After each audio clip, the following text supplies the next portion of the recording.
Tonight, we report on a woman escaping a house fire in Moses Lake and a new staff member being added to the county coroner's office. What's going on in sports, Bob?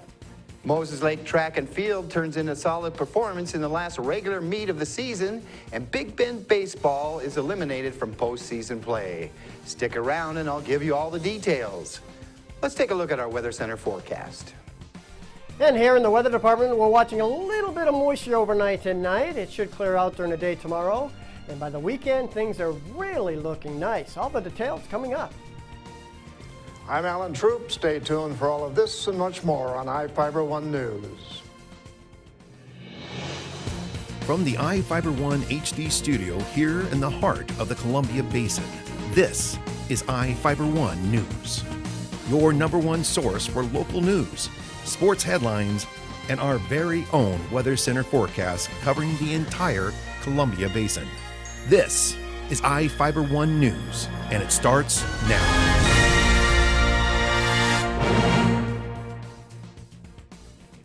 A woman escaped a house fire in Moses Lake Tuesday night thanks to John and Tina Valdez. The fire started at the back of a carport at a home in the 1000 block of East Terrace Avenue. It moved along the structure, destroying a car. Assistant Fire Chief Pete Conjera said the fire entered the home through the attic and damaged about 40% of the home. The resident wasn't aware of the fire until the Valdezes told her that she was able to leave safely. The couple were coming to see her German Shepherd puppies. 11 firefighters responded with 5 fire trucks at 6:33 p.m. to find the structure engulfed in fire. They spent about 30 minutes extinguishing the fire and more time mopping up the scene. Conjera said the cause of the fire remains unknown and is still under investigation.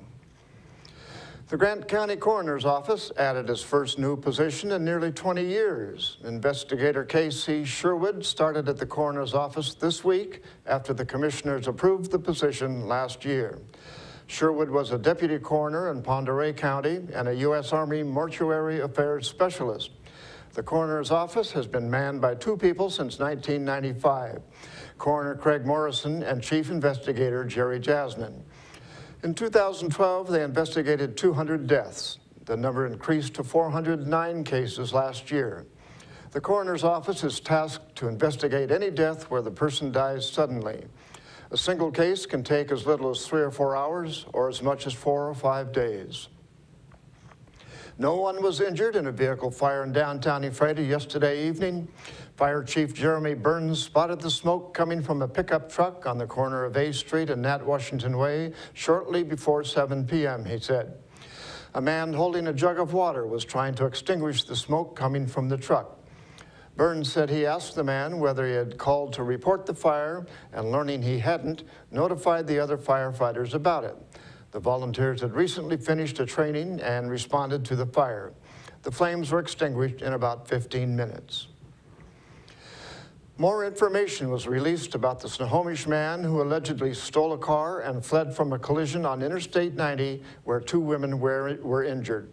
Prosecutors charged Jared Vanden Bosch, a 21-year-old man in Grant County Superior Court, with possession of a stolen vehicle, hit and run, and making a false or misleading statement to a public servant. Bail is $20,000. Vanden Bosch reportedly stole his aunt's silver 2011 Subaru Forester in Spokane.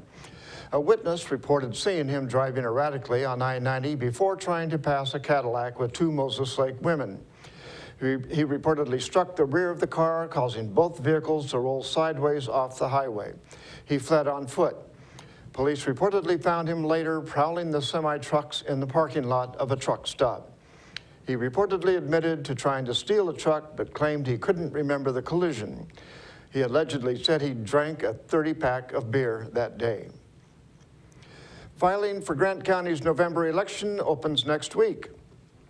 People can run for any of the 23 federal, state, or county offices open for election in 2014.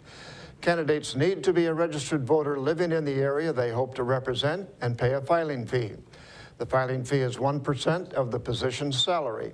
Some positions, such as the prosecutor or a judge, have additional requirements.